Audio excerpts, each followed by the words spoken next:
Hi, I'm David from Levika Photography, and today I wanted to give you guys a flash update on the Sony Multi-Interface Hot Shoe. Now, we know that this hot shoe has been problematic, and this hot shoe right here on the newer Sony design. But is it Sony or is it me? Well, unfortunately, I think it's me. Yeah. I've discovered a few things about this, and I just thought you guys should know. Okay, so let's start right off with our problematic flash. The Yongnuos 563s don't like Sony. Not true. Because we're stupid. And here's why. Alright, so in my last video about manual flashes, I was playing with the Aperlite. And the Aperlite turns out it has something that's very interesting on it that kind of opened my eyes to the problem. And what it has, did you see that? This is the shoe mount. What it has is an extremely strong locking pin right here. So that got me thinking, I was looking at that, and the locking pin on here is this pin right here, this one. And this is the top of the flash. That's the pin. So when it's sitting in the hot shoe, that pin should be locked into this hole right here.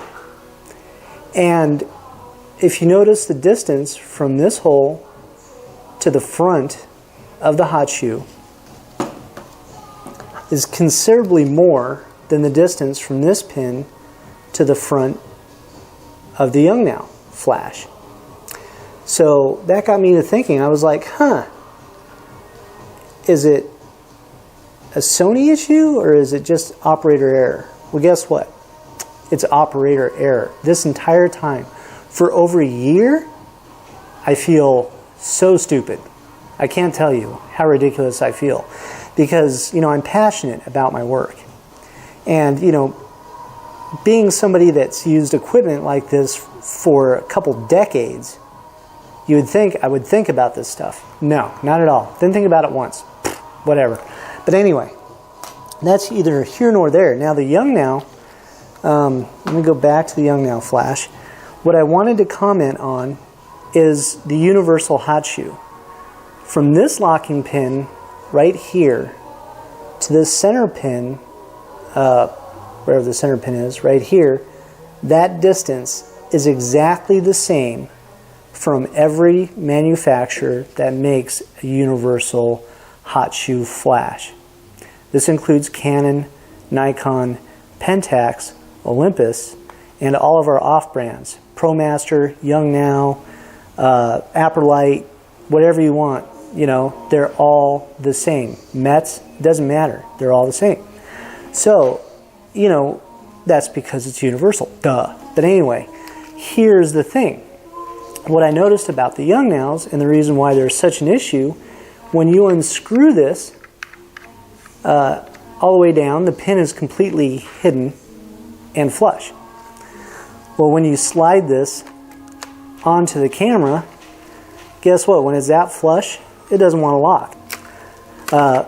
But what I noticed is if you scroll this down just a little bit to where the pin is off, but you can still slide on the flash onto the hot shoe, if you scroll the locking mechanism down just a little bit, and then slide it on, pull it back till you know it's locked, and then guess what? Right here. So now it works no matter what. I was like, holy crap. This entire time I thought that I had problems, and I thought it was Sony's issue. Now, one thing I can say is when this is locked in and locked down, you'll notice there's going to be side-to-side play. That's fine, because there's extra gap in the front of the hot shoe from the lock forward. So, it'll wiggle around, but that's fine. It doesn't really matter. And if you guys know, every time I hit this button, it's going off no matter what. With the transmitters, it's the same thing. This is your center firing pin, and that's your lock. So on these, if you scroll this all the way down, guess what? That lock still stays there. That's why I've been having good luck with the transmitters, but not the flashes. They slide in and they lock into the pin placement perfectly. And then from there, let me grab my Yongnuo here and go over to, now it doesn't really matter. Everything seems to work just fine. So why didn't I think of this before? Anyway, the real issue is me, not the hot shoe. So for those of you that are having buggy hot shoe problems, I don't know that actually removing the paint from the metal, it did help in certain situations, but realistically, making sure that that locking pin, and again, let me show you this, it is hiding, but as you scroll this down, it comes into plate, that is spring-loaded. So just scroll it down to where it's sticking out and then slide the flash on. Find that locking hole and then tighten the flash down. And guess what? It ain't going anywhere. It'll wiggle side to side because you got some room in the front, but it's still going to work no matter what. So anyway, my other update on flashes is on high-speed sync.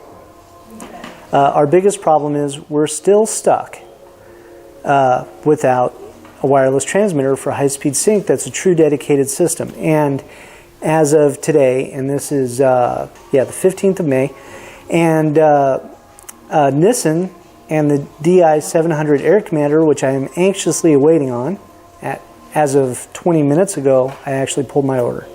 The reason why is because it's not coming out till September 1st. Boo! But whatever, I can't wait to see it when it does come out. But until then, we're still stuck without high-speed sync directly on the camera, doing TTL and all that fun stuff, unless you go buy a Photox Odin and use adapters to go backwards, or a Pixel King setup with adapters to do just high-speed sync and manual mode. But anyway, I hope you guys like this review. Leave a comment. I hope you guys have a good day, and we'll talk to you later. See ya.